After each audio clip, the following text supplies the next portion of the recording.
Why don't we start with George Saitas? Bring George in. George, unmute yourself and click video. There you go. We got it. Yep. Hello, everyone. Hi. Good to see you. Likewise, likewise. I'm happy to be here. Well, we had a big crowd last night. Hopefully you have a pretty big crowd tonight. So just relax. Hopefully you have a drink in front of you and you can tell us about the Parsons School of Design. Let's start there. Parsons School of Design. Wow. All right. That was an amazing experience for me. That was basically the place where I was able to express everything I had trapped in me my whole life, basically. I was getting like 2 or 3 hours sleep a night for like 4 years, just doing all the projects with crazy enthusiasm. The teachers, they were really good, and they helped me to basically take all that raw sort of raw talent, raw creativity, and help me focus it and make it more sophisticated as I went along. Do you have to apply to get into Parsons? Yes, I had to apply. Yeah. I was accepted, and actually it was the only art school I applied to. I had done many other things prior to that. I was in medical school actually before that, and I didn't want to continue that as a career. So I made a huge jump, and I said, all right, listen, I'm going to take a chance on this, and let's see. And I asked a friend of mine at the time who said, Parsons has a great photography program. And I was like, okay, let's try it out. And so I applied, and within, I think it was within 10 days, I got an acceptance email, and I was like, I was stoked. And I just went forward with it. And then you did a stint in the auto industry, right?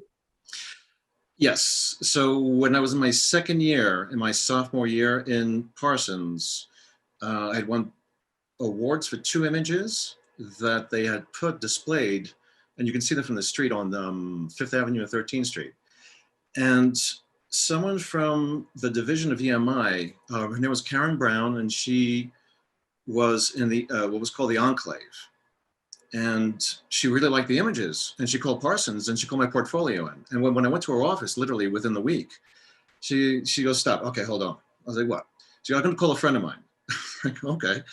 And she's talking, she goes, hey, Jamie, there's some really cool cars here, and some, I got a guy from an art school.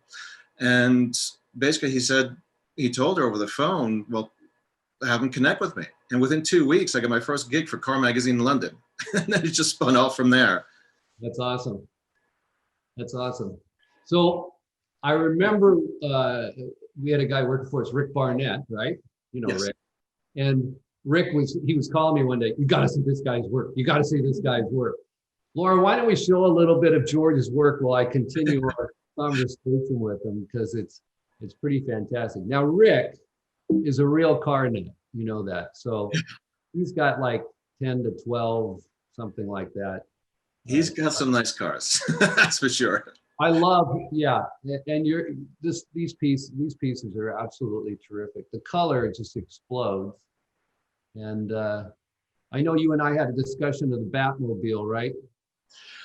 Yeah, that was my first. If I try to think back to what is my first memory, conscious memory in this life, it always comes back to me as me at 4 years old looking at the Batmobile, the little Matchbox, the Corgi model, the original.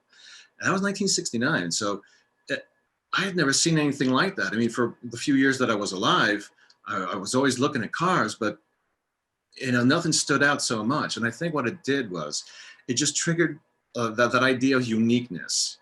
And I was like, I've never seen this before, and I want to keep seeing things like this.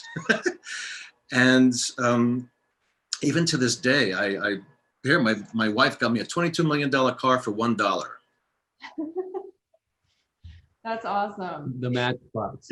It's a 1956 Aston Martin DBR1. They only made 5. That's it. And she saw this last week, and I'm like, oh my God, I haven't seen a Matchbox car in like 40 years. Even though my kids have different kinds of cars as toys, this was it just brought me back to the Batmobile. I was like, this is why I'm doing this. Yeah. Because the love of car design. You know? Totally. And how would you describe your art? Well, I'm always looking for, I think I'm always looking for the pop, for the, like, sort of what I would call a supernova, an explosion of color, shape, composition. I really like tight compositions, but in that composition, I want the color to really pop out. And that's why I think I really work well with the blacks. I like to see a lot of black in my images, and then I just push the light colors up front. That satisfies me. I don't know if it does for everybody else, but it's in my own head, I do it for my own pleasure. Tell me about the process. The process, it's not a complicated process, neither is it tedious, but it takes days on in Photoshop.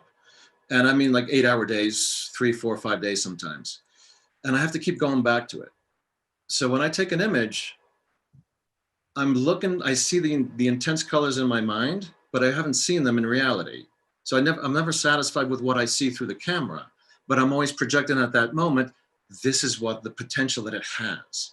So to get that potential, it takes me a long time, but it's really more about saturation and contrast, and how I move that up and down. And then after a day's work, I'll let it go, and I have to cleanse my palette for a while, because it can go too, if it gets too saturated, then it's going somewhere else. It's not, then it becomes kind of gimmicky almost in a way.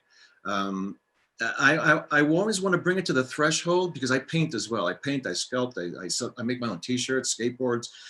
I'm a sort of a Renaissance man in all these things. And I want, and I take from all those disciplines, and I put them into my photography, because I want it to kind of look almost like a painting. Does that make sense? Yeah. Yeah. Yeah. Well, And so the threshold, you know, is this a painting or is this a photograph? I like that play in the mind. Yeah. I personally love your piece titled The Eyes on our RAVE site. That was my favorite. We posted that to social today. I think it's just, I love the colors so much. Yeah, cool. Thank you. Yeah. Well, thank you so much for being here tonight. We really appreciate it. Awesome. Thank you. Thank you. This fantastic show. All right. Take care. Thank you.